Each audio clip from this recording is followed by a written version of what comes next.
Morning and welcome to the 20th day in the month of August. Today is not just a brand new day, today is also the beginning of a brand new season in our study of the wisdom literatures. We have gone from the romantic expression of God's love, how God wants us to fight temptation, to stay with the covenantal, is that what we call it? The covenantal relationship that we have, with Him. And what God did was to use the scripture to paint this parable, this play. We have like 4 sets of, maybe 5. I'm thinking about it right now. We have Solomon, who was the antagonist, who was like the bad guy. Solomon represents the world. Solomon represents, so God got the best of the world, the king, who was the king of kings, who was the richest, who was the finest, who was more intelligent. That Solomon represents the world. Then God brought this ordinary Shunammite girl, who was pretty, who was a hard worker, who was a shepherd. And that Shunammite girl represents, Israel. Then the third character was the one that the Shunammite was engaged to marry, and that is actually our God, engaged to marry. But the world is bringing so much. Then of course we have the Megad or the gates, who will try to stop your other temptation. Then I have the chorus, whatever the rest of the, what they call them, the daughters of Jerusalem, which is like everybody else in the world. I was like, what did they do now? Follow this man now. And so if you read this story with that, but mindset, you probably understand the book of Songs of Songs better. Now, that's not to say that this book of Songs of Songs does not also reveal the way we should express our feeling to one another, especially for husband and wife. If you read Songs of Songs to yourselves, you will, of course, you can use modern expression. Today, if you tell a woman that her neck is like as long as the Tower of David, that might not be appreciated. Or like, are you saying that my neck be like Ogongo or giraffe or ostrich? But that is the book of Song of Songs in a nutshell. Just like God used book of Hosea, to get that prophet to go and marry a wayward woman, have children that is not his own, just to let him see this is what he goes through in his relationship with Israel. Anyway, so that's just an overview of what we've been doing for the past 1 week plus. But today is a brand new day and also a brand new season in our study. Today is the beginning of the 4th and the final book of in the wisdom series, and that is the book of Job. I love the book of Job. I love teaching the book of Job. Especially when you understand the book of Job. You see, every Bible book has a reason why it's there. Every book has a theme. When you read a book, you say, so what is the theme? For example, Genesis. The grand theme of Genesis is origins. Okay. From Genesis, you can find the beginning of everything. Origins. Where everything comes from. If you look at the book of Exodus, what's the book of Exodus? It is God taking his children out, fulfilling the part of the covenant of Abraham, taking them out of Egypt. So it's the exit, Exodus. So if you look at Deuteronomy, every book has a theme. Now, when you look at the book of Job, what is the theme of the book of Job? I think the book of Job actually answers the question. When I began studying the book of Job, the theme that comes out is the vindication. I'm trying to remember, it's been years now. Is the vindication of God in the face of human suffering. The vindication of God in the face of human suffering. In other words, even in our suffering, God is still right. God, you can't blame God in any way. So we arrive at this sacred station right now, and I want all of us to pay attention. Very, very, like Bible will say, pay more careful attention. In the Testament, so we are going to be looking at two realms. Remember, we remember the 1 story, 2 story building analogy. We're going to be looking at what is happening on the ground floor and also what is happening on the higher realm. So the grand theme for everything we're going to be looking at today proves to us that God remains sovereign. He's in control. He knows what he's doing. Nothing happens without his knowledge. That God remains sovereign. Just he remains sovereign and just. He remains sovereign and right. He remains sovereign and what other word again? And innocent in the correct way. And also he remains compassionate, even in the seasons of suffering, even in the seasons of his quote silence, even in the season of testing. You know how you and I will go through things, and we're like, God, where are you? I've asked that, those questions too, and I'm sure maybe once or twice in your life must have asked those kind of questions. Now, for us to capture the story, I'm going to read the chapter, but I usually like to lay it's very good for you to understand the background before we jump into the applications, because if you don't understand the background, the application will look very, very vague, to you. So we need to understand the arena of Job. Let's look at it. And if you look at Job, it's a very interesting, story. It's actually very a unique, story told in the Bible. The Bible never told us which tribe Job was. I mean, some people have read the book of Job and say maybe it's just a story that was told to present these truths, to us. I say, I agree. Somebody will say, oh, maybe it's a story of a particular person that lived in a particular place, in a particular time, that went through this particular way. Me, I also say, I agree. Because no matter what you believe in, it is the juice, it is the essence that I am much more concerned. So, but based on the sketchy information that we have, Job probably lived around the time of Abraham. Now, not Abraham in the land of Kekena. Abraham before he moved, and the Bible says it's the land of Uz, beyond on the east. When the Bible uses the word east, it means east of the Jordan. Iran, where we have Babylon, Iran, Iraq. That's what we're talking about. And there's no mention of the Mosaic law. There's no mention of the Torah. There's no mention of the Levitical priesthood. There's no mention of the tabernacle. There's no. In fact, Job himself acts as his own priest for his own family, which is what parents were, household, we call it the bedab, the patriarch of the family acts as the priest, and that is how all of us were. Remember, think about it. If you have ever gone to plant a church before, or some of the young churches that I'm visiting, they are the structure. Everybody takes responsibility. Everybody does until we now institute a structure. When I say structure, we now say, okay, we're going to give you a staff. Then guess what happened? A lot of people just hands off, as it were. The staff will not be doing, making more decision. But those guys have been there even before the staff. So it's kind of a dicey thing, to look at. I think more people will take on more responsibility when they know that they have to. And that is my argument. My argument for some of you who were the maybe midweek classes, yesterday. I think the older people, a time might probably come where we might not be able to even have as much staff. That means that ministries must rise up. People must rise up. We call them leaders. I don't like using that word. They are just people who are there to lead.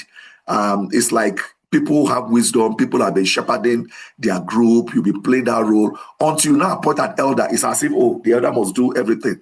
Elder now becomes unknowing. So it's a dicey thing. But I'm digressing, I know. But God, look at how God introduced Job. It was absolute clarity. God chose him by himself. He said, a man who is blameless, a man who is upright, a man who fears God, a man who turns away from evil.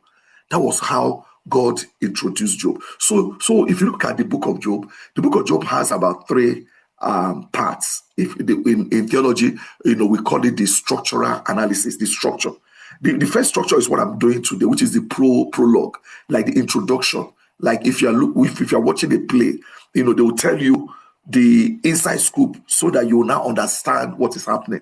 But unfortunately, the person who is acting the something normally does not know the inside scoop. So the bad guy, where he needs to go, but he does not know. It's like somebody playing soccer.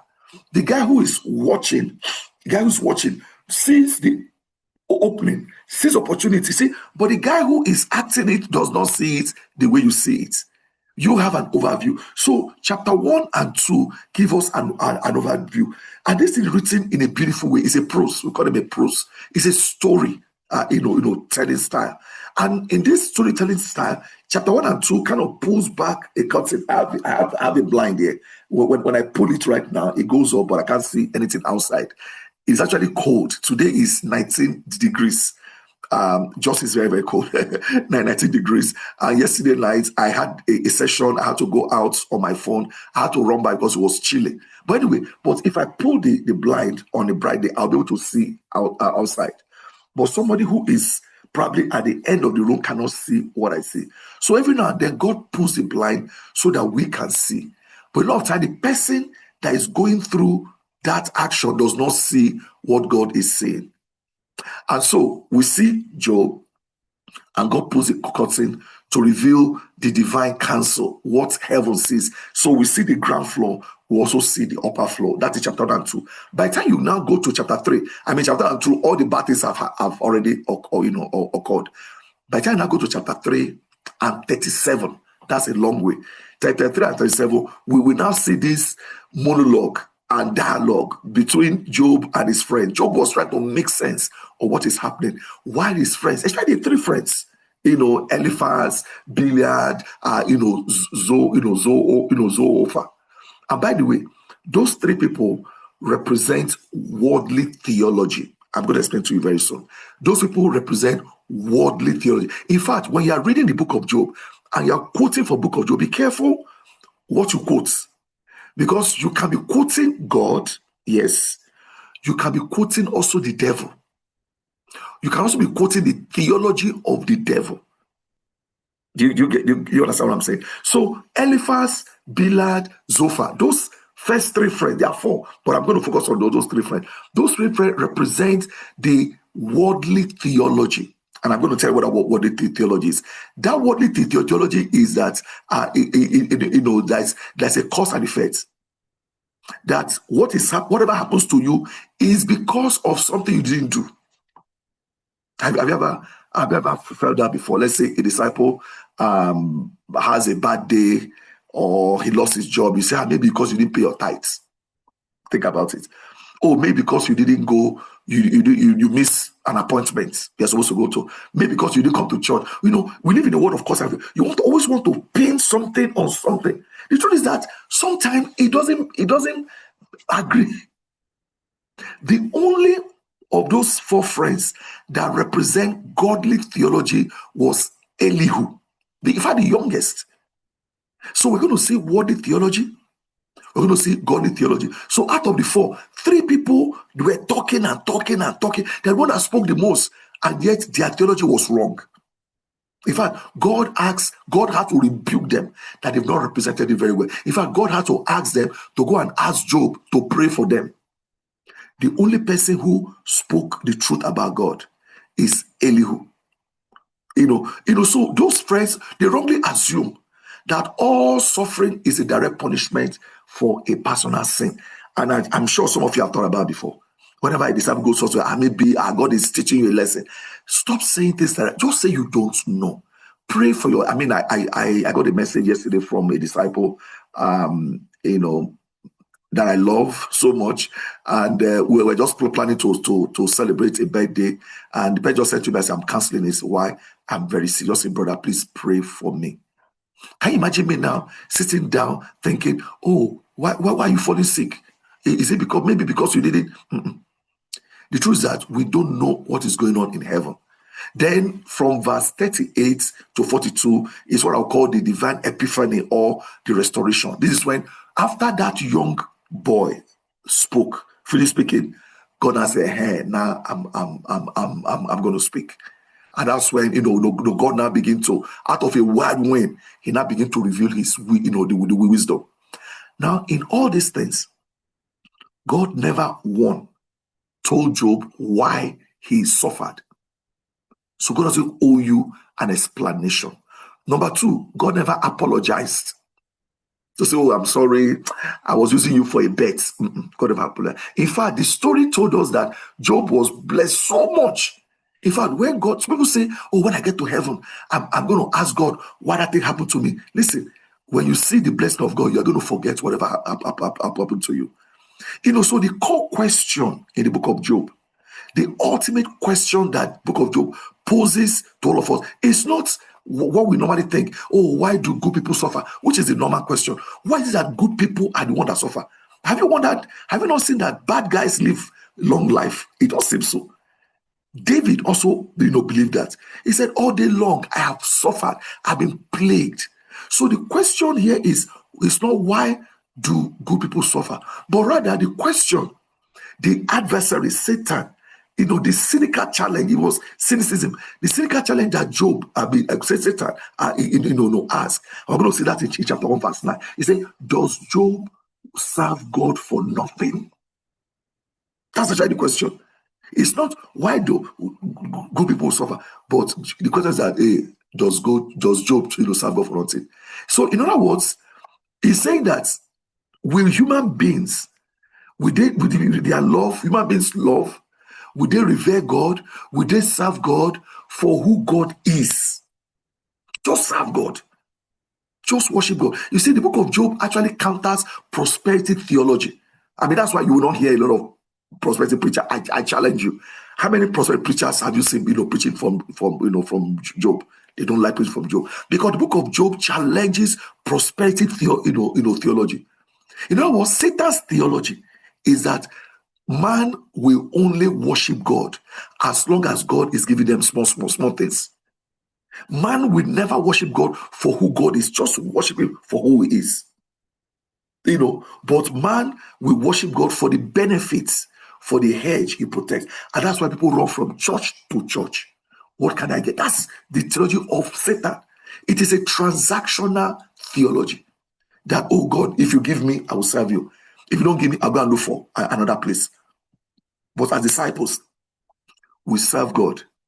Whether he gives to us or doesn't give, that should be. And that is what God says. God says, Job is not like that. Job is not like, he said, "Forget. I know why he's serving you. Because of all this you giving to you, blessed him, Abi. That's a hedge you put around him. Take away and you see what's going to happen." God said, "No, Job, Job is not like that." There was a time we were studying about with a guy in Ilorin. In fact, I just reminded somebody about that guy. That was my Dr. Mike Debo 2 Sundays ago in Abuja. So we're counting course with that guy. The guy, it was Yoruba that we used to study about with that guy. And so when we're counting course with that guy, those old days way of counting course. We count the course like, "Oh, so if it rains, we will come to church." And the guy look at us and say, "Share boring any." He was even convicting us as we are counting the course with him. But anyway, let me just pause and quickly go to the book that you already know, chapter 1 of book of Job. In the land of Uz, there lived a man whose name was Job. This man was blameless and upright. He feared God and shunned evil. He had 7 sons and 3 daughters, and he owned 7,000 sheep, 3,000 camel, 500 yokes of oxen, 500 donkeys, and he had a large number of servants. He was the greatest man among the people of the East. You see in the introduction, greatest man. Now let us go to his, the family dynamics. His sons used to hold feasts in their homes on their birthdays, and they will invite their 3 sisters to eat and drink with them. When the period of feasting has run its course, Job will make arrangement for them to be purified. See, purification that the Jews began much later. See, early in the morning, he will sacrifice a burnt offering for each of them, thinking. His thinking is that maybe, perhaps, my children must have sinned and cursed God in their hearts. They didn't say anything. No, maybe they've had evil thoughts. That's what he's doing. This guy was super spiritual and righteous. Maybe they've cursed God in their hearts. This was Job's regular custom. You see how the Bible paints somebody who is ultra spiritual. Just like he painted in the book of Songs of Song, he picked a king. Solomon was the symbol of that king who was rich and said, this one is going to be like temptation of the world. This is going to be the ultra spiritual man. So one day, this is where the 4 calamities came. So one day the angel of the Lord came to present himself before the Lord, and the deceiver, his name is Shaitani. The Yoruba and the other native something actually got the pronunciation better in the real Hebrew sense. Satan means the deceiver. So he took him because he was also an angel. All right. Though he doesn't have horns, he doesn't have teeth, fangs, he's not black. Bible says when the angels of God came to present, Satan took him. And the Lord said to Satan, where have you come from? Satan answers the Lord, you know what I do, from roaming throughout the earth, going back and forth in it. Then the Lord said, have you considered, looking for who to deceive, right? Have you considered my servant Job? God did not hide Job. God presented Job. A lot of time you think because you are righteous, God is going to hide you, shield you. Put it to test. If you are selling something you are confident about, you are going to ask people, come and try. So have you considered my servant Job? There is no one on earth like him. He is blameless and upright, a man who fears God and shuns evil. And that is where Satan will like, forget it. Does Job fear God for nothing? Satan replied. You are telling you they brag. Is it for nothing's sake? Not for nothing's sake. There's a reason why he's doing it. He said, have you not put a hedge around him and his household and everything in his hand? He said, you have blessed him, the work of his hand, so that his flocks and herd has spread throughout the land. In the Igbo language, they will say, anybody will chop with him, father go chop. Instead, go serve God. Because Reverend Father, they take care of them very, very well. Anybody, they don't lack, basically. So the Igbos now came and said, anybody will chop with him, father, they chop. Instead, go serve God. In fact, when they go to the Catholic this thing, father is the one that will eat the biggest communion flake. He's the only one that will drink the wine. Everyone will just be looking. They give them the small one. Father has a poultry. Father has a house. Father doesn't pay house rent. Father doesn't go through anything that they go through. But look at what Satan said. Say, I'm going to prove you wrong. Satan said, but stretch out your hand and strike everything he has, and he will curse you to your face. Now, are you like that? Are you the kind of person that if God takes away that which you whatever, you are going to go against God? But the Lord said to Satan, okay, very well. Everything he has is in your power. But on the man himself, do not lay a finger. You cannot to touch his life. But I can ask you to take everything. Then Satan went out in the presence of the Lord. So one day, that's the 4 calamities. And this happened in succession. I mean, this is how you know that this thing no be ordinary eye. Okay, this is not Nkambe. I mean, something happened like this, like back to back. That's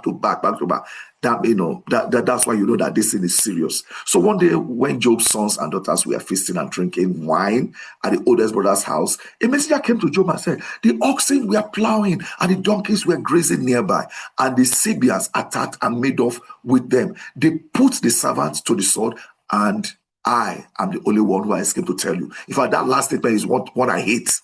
There's always one guy that will come. How come you didn't die? While he was speaking, another messenger came and said, oh, the fire of God fell from the heavens and burnt up the sheep and the servant. And I am the only one who has escaped to tell you. And while was he speaking, another messenger came and said, the Chaldeans, that's the Babylonians, the Chaldeans, formed 3 raiding parties and swept down on our camels and made off with them. They put the servants to the sword. And I am the only one who has escaped to tell you. And while he was still speaking, yet another messenger came and said, your sons and daughters were feasting and drinking wine at the oldest brother's house. And suddenly a mighty wind swept this like a tornado, swept through, swept in the form of, desert and struck the 4 corners of the house. It collapsed on them and they are dead. And I am the one who has escaped to come and tell you. This is a combination of stock markets crashing, earthquake striking, bandits raiding, everything you can think about happened to this man in one day. And this is the response of Job. And at this, Job got up, tore his robe, shaved his hair, then he fell to the ground in worship. And he said, naked I came from my mother's womb, and naked I will depart. The Lord gave, and the Lord has taken away. May the name of the Lord be praised. And chapter 1 ended with that one line. In all this, Job did not sin by charging God with wrongdoing. It is not the fault of God. So I want us to look, of course, in chapter 2, we will see that the story again. So Satan has taken away everything he has, and Job still remains steadfast. Remember what Satan said? It's like a bet. He said, take away everything he has, and he's going to curse you. And God said, go ahead. And he gave Satan permission. He took away everything, and Job did not curse God. And that is Act 1, Sin 1. In Act 1, Sin 2, Satan came again, and God asked him, so where are you coming from? He said, from roaming the earth. He said, and God said, have you considered my servant Job?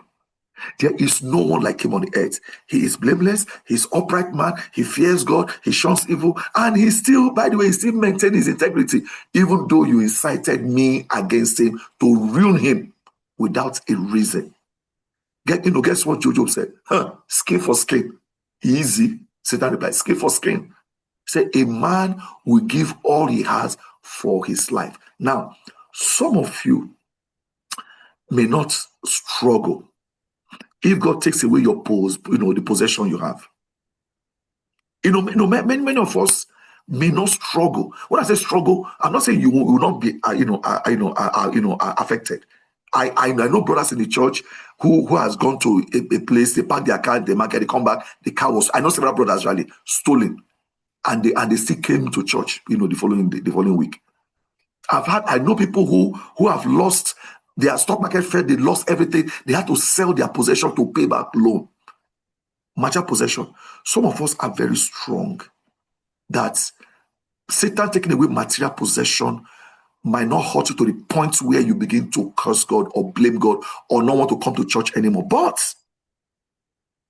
amongst us, when I say us or not us here, I have seen many people struggle, go to look for things when it has to do with their health. You see, that health thing, that is a cocoa. And Satan knows. Satan says, hey, we don't hear. Yeah, you took away his possession. You can always get another possession, right? But he said, a man will give all he has for his life. When disciples are sick, that is when they begin to know, are you okay? When is their health? That's begin to know whatever. That Satan knows everything. And he said, and stretch your hand and strike his flesh and bone. And Satan said, and he will surely curse you to your face. I think God probably thought twice. Satan said, Lord, Lord said to Satan, okay, very well then. He is in your hand. Remember the first thing, God said, don't touch him as a person. Don't touch his health. Because God too knows. He said, take a position, but don't touch his health. Then Satan said, okay, I should touch his health. Okay, let's touch his health. You'll see. Satan will try every corner of your life. Don't touch his health. God said, okay, let's go. You can go ahead and touch his health, but don't kill him. Okay, you can do anything with his health. You can give any sickness, but don't kill him. So Satan went off and prayed of the Lord, and he afflicted Job with painful sore from the sole of his feet to the crown of his head. He gave him cancerous things. He gave sore that will not heal. They will dry up, they will still be there. Then Job will take a piece of broken pottery and begin to scrape himself with it as he sat among the ashes. Then his wife came to him. He said, are you still maintaining your integrity? And look at it, this way they don't be life. Curse God and die. Remember the daughters of Jerusalem, come to that Shunammite. Say, who is this your beloved? Say, we will not hear word. Marry the king now. Marry the king. He said, no, if only you know my beloved, I should use the opportunity to share about her beloved. So at this point, Job's wife, the closest person to him, was like, and sometimes people will see their relative so sick. They were like, God, if take their life, it is better for them to die than to remain in this state. Out of sincerity. No. But Job replied this one. He said, we are talking like a foolish woman. And Job made that very, very interesting confession, or rather conviction statement. He said, shall we accept good from God and not trouble? Look at it now. You say the Lord is good all the time. But what of when you are in trouble? Is God still good? And I tell you, every prophet in the Bible, me, you, everybody, when we are in trouble, that is when we doubt God. I've questioned God in my life. I've asked God, how can you be there? If you are there, how can you be watching things like this happen? You see, when I say things like that, what I'm saying is that I am a righteous man. That's what I'm saying. And bad things shouldn't happen to me because I'm a righteous man. But the truth is that the same rain that falls on the righteous falls on the unrighteous. If the stock market falls, it will affect both the righteous and righteous. If there's flood in Lekki, the water will not just cover the houses and streets of unbelievers. Then you now see a disciple's house. You just see round, no water. In fact, as disciple is walking, water will just be whatever. If God does that, guess what? People will follow God for the wrong reason. God wants to follow him for not because he's giving you. And that is when Job's friends now began to open their mouths. In fact, the first time that they came, they didn't say anything. For like 7 days, it is better to keep quiet when people are going to grieve. Not when you want to now be able to figure out why they're going to. You do not know. So we begin to see this divine counsel. What does heaven see? What we are seeing is just what we see. God instead is saying, this man will curse you to your face if you take away. So right now, you on receiving end, you are saying, oh, things are going bad for me. Things are not working well for me. But you do not know what is happening in the heavenly realm. The book of Daniel, Daniel was praying for 21 days. Unknown to Daniel, there was war in heaven. But Job said, God gives and God takes. You see, the spiritual battle, it often occurs beyond our sight. As I'm here right now in Jos, I don't know the battle that is being fought on my behalf. I don't know. We just, I flew, I landed. I don't know the battle that have happened in the air to make sure that my plane lands. I'm teaching this class right now. I don't know if yesterday I thought the midweek service, everything was seamless. My laptop, the internet. As soon as I finished the midweek service and I had a counseling situation with someone, whatever, and the internet, I couldn't for like 1 hour. I had to be walking around looking for internet. I don't know why. But you see, but it is hindsight. When I look back and say, oh, now I understand why God made me miss that flight. Oh, now I understand why NEPA took light at that point. Now that's why that policeman stopped in that place. But we do not know. So Job had no access to the transcripts of the heavenly council. I mean, when you're reading like Wole Soyinka's Line at the Jewel or Olarotimi's play or Shakespeare's, you that are reading, you know everything, the plot. But the person in the plot does not know the things that you know. The sudden storm of life, will come. It can be an unexplained delay. I still have some. I have several unexplained delays in my life. It's like I've done everything right, but how come the manifestation is not coming? Sometimes it can be an unprovoked trial. I don't deserve this. It doesn't just hit your life. I don't deserve this. And that's what I tell my children. Listen, you do not know. It took my son 7 years to finish a 4-year course. It took my daughter 6 years to finish a 4-year course. And I know the night I watched my son cry. I mean, Harry doesn't show much of emotion. He locked himself up. He closed himself in the room and he was crying. Turn of was crying. And all I did, I came down there. I just sat. I couldn't say anything. And he cried and cried. And when it was done, I said, Henry, we want to see some. It was like, why is this happening to me? Why will he get a complete scholar, $20,000 scholarship every year for 5 years in the US? Got admission, paid the bills, paid everything, and was refused visa twice. He was also go from his first degree to PhD.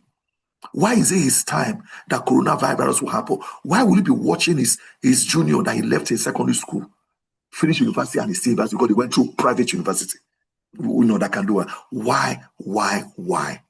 And I said, Henry, I don't know. But all I know is I'm going to pray for for you. And I said, the end of your story will be better than the beginning of your story. And I blessed my son, just like I blessed my daughter also. You are going to be great in life. All the years, and those are the words I said, all the years that the locusts have eaten away, God is going to replenish you back. Just keep on moving. Just keep on walking. Just keep on doing what you are doing. I don't have the answers. And sometimes I don't have, but if I want to go and say, oh, maybe, no, you don't have the answers. There's a spiritual dynamics and there's a test of faith in play. So I want us to recognize that spiritual battles occur beyond your physical sides. And it happens to keep us from reacting in any worldly way, panic. If I knew the battle happening around me right now, I'm going to be afraid. If I knew the angels, the clashes of swords, everything happening, my heart will palpitate. So God shields me from all those things. And I'm thankful that God doesn't show me any of those stuff. So because of that, I affirm that I resolve to look past the horizontal storms of life. I'm going to begin to anchor my soul in the awareness that God reigns sovereign over every unseen spiritual battle in my life. I'm going to look past the horizontal storms. I'm going to anchor myself. God, no matter what I do, like David said, even when I walk through the valley of shadow of death, I will fear no evil because you are with me. Again, you heard me say, God is not just a God of the mountain, he's also the God of the valley. So ask yourself, when unexpected trials happen in your life, or maybe there's a resistance that arises in your life, do you react with horizontal frustration? Or do you view your situation through the lens of spiritual discernment? So remember, the horizontal life is all about what happens here. Do you look up vertically? Say, God, what are you trying to teach me? Is there something that I'm not saying? Please reveal it. So I know many times in my life I have reacted. But God is helping me see that rather than reacting, you need to respond. And that's why Job responded with worship. And I want God to help my heart to be in that sort of worship every time. I don't know about you. I'm sure you're thinking about the same thing. Now, the second thing you need to learn is that there are actually divine parameters. Job is actually, Satan is actually right. There's a hedge God has put around us. But there's a divine parameter. Satan operates on a leash. The book of Revelation says God has put him a leash. When you put a dog or an animal on a leash, or when you put an animal in a cage, that animal still remains powerful, that dog still remains dangerous, whatever, but they cannot operate beyond the parameter. Okay, have you watched Tom and Jerry? I mean, I like watching some of those cartoons. In those cartoons, there are truths in them. So once upon a time, there was this dog that was that big bulldog. That's like Tom's nemesis. He wants to kill Tom as much as Tom wants to go and kill the mouse. And one day, the dog came. I was barking. Then Tom realized that this dog is on a leash. That as long as he stays on this side, this dog cannot get to him. So you stay there and make face at the dog. The dog will bark in, but he cannot go beyond. And so what Tom did was to draw a line. Tom knows that as long as I draw this line, I stay behind the line, this dog cannot do anything to me. So he walked away. While he walked away, the dog stretched his leg and cleaned that line and stepped back and drew another line. Tom came again thinking, it's not this line. And when when that bulldog pounced on him, and I like the way that this cartoon is doing it, his spirit left him. His spirit. So a lot of times we need to put a parameter, and we need to evaluate that parameter every time. Satan is on a leash. Okay, and that's a crucial truth, from that introduction that we have. The adversary He's not omnipotent. He's not all powerful. He's not omnipresent. Satan, there's something Satan cannot be in 2-3 places at the same time. He cannot touch a single sheep. He cannot touch a single child. He cannot touch, the Bible says, even the hair on your head without divine permission. So Satan cannot take life unless God allows it to happen. Because God, again, is the Ajikon Lukokba. Satan is not Ajikon. He cannot raise the dead. He cannot kill without God. So we need to know that when you're going through this, Satan cannot take my life. If it happens, then God has given a permission. So God set exact boundary for trial. The book of the New Testament says that God cannot allow you to be tempted beyond what you can bear. It's like giving a baby, like a 1-year-old, to carry a bucket of water. No, that is not fair now. They not blame the baby. Because of you, the water fail. Then God will not be a fair God. If God allows you to be tempted beyond what you can bear, then God doesn't have the right to judge you. Because it's not fair. But God will not do that. So Bible says every temptation, no temptation that have faced me, that have gone through, is peculiar to me. It is fair. The only thing is that it is my response to it. People say, "Oh, I couldn't hold myself." Yes, you could hold yourself. Somebody steals. I don't know what pushed me. Yes, you could have said no. You could have walked away. But at that point, the Bible says you were the one who gave in because of her desire. So even in season of intense testing, God's sovereignty remains absolute. Your trials may be fierce, yes, but the enemy is strictly limited by the parameter that God has given to him. Me and you and I, we are never at the mercy of enemy's rage. We are always in the hands of the Almighty. I want you to believe that. I know sometimes, even for me, it's hard to say, God, you're the one allowing this thing. Or is this thing happening to me? What is it? Is God not God? To affirm today that today I resolve to set in God's, to set myself and to rest myself in God's absolute sovereignty. I'm going to say, take my life and let it be. I'm confident that no trial can cross the boundary line that God has established, that my Heavenly Father has established. So whatever I'm going through, God knows, and God knows I can bear. So because of that, I will not fall the hand of God. I'm not going to fall the hand of God. So ask yourself, does your current perspective of life, of your spiritual life, does it magnify the power of the enemy's attack? A lot of time we paint the devil as if the devil is bigger than God. Or does it magnify the sovereign authority of God? God has set limits. And finally, I'm going to say is that, we need to worship God in the way God has called us to. You see, worship is the ultimate weapon against, any sinning thing that devil has come. Devil throws whatever, just go and worship. I've learned to be doing that these days. When I face through a very challenge, rather I just say, let me go. I say, God, just thank God, thank you that you even got me to this level. Thank you that this person is insulting me. Whatever. God, please give me the strength to go to God immediately. Because the adversary has claimed, the claim is that if you strip him of his wealth, if you strip him of his health, then Job will curse God. But when the worst thing hit Job's response was not rebellion.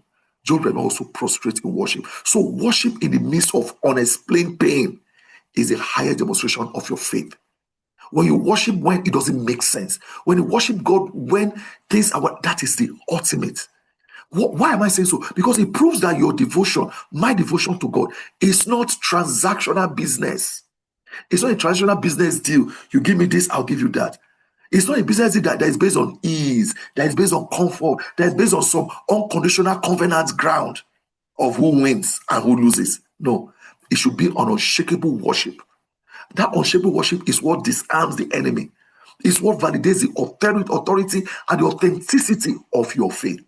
So please join me in affirming that today I resolve to offer God pure, untransactional worship. Untransactional worship. Say, God, you know what is good for me, and you're going to give it to me. I'm not serving you because you are going to give it to me. Even when, look at Shadrach, Meshach, and Abednego, they say our conviction is that the God we serve is able to rescue us in the fire. You see what happened? The God we serve is able to rescue us from this fire. Not what happened to us, but okay. Even if we die, something happened to us, because you have to look at that. It will not change, anything. So even if God allows us to be burnt, it doesn't change our conviction. So it cannot be transactional worship. It cannot be, choosing to bless, him when things are going well. But it's choosing to praise and bless God's holy name in season of abundance as well as in time of testing. May the name of the Lord be praised in my life. Even when I walk through the valley of shadow of death, even when there is no, there is no wine in the cellar, even though there's no seed in the barn, even though there is no cattle, whatever. May the name of the Lord be. God has given me already enough. If this is all I have, I'm actually blessed more than most people in the world. But that's my worship is not because God has given me. So today, our call to action is all of us to commit your day to God's covering, today. Allow God to cover you. I don't want us to step into our work today or to handle any daily affairs, assuming that everything is merely physical. No, like the Bible says, "Nkambe." We only see what our eyes can show us. There are things. So before you engage in your tasks today, I want you to pause again for maybe 10 minutes, 15 minutes if you want. I want you to stand or kneel, before God. I want you to verbally commit your mind, commit your health, commit your family line, commit your professional endeavor, commit your everything to the sovereign covering of God. Please, God, I give you everything. My family, my wife, my children, I'm going to a conference this morning. I'm canceling somebody at 8 o'clock. God, please be the one that covers every single thing. I want you to pray specifically, Lord, you are my shield. Lord, you are my hedge. Lord, today I surrender every visible challenge, every unseen battle into your capable hand. God, I trust you today. That no matter what I go, even the taxi I'm going to be taking this morning to the venue, even the systems I'm going to use to cancel somebody at 8 o'clock, whatever I do, even the food I eat, God, I hand everything over to you. You are the one in charge. And whatever you give me, I will take. This is where I'm going to stop sharing this morning. My time is basically up.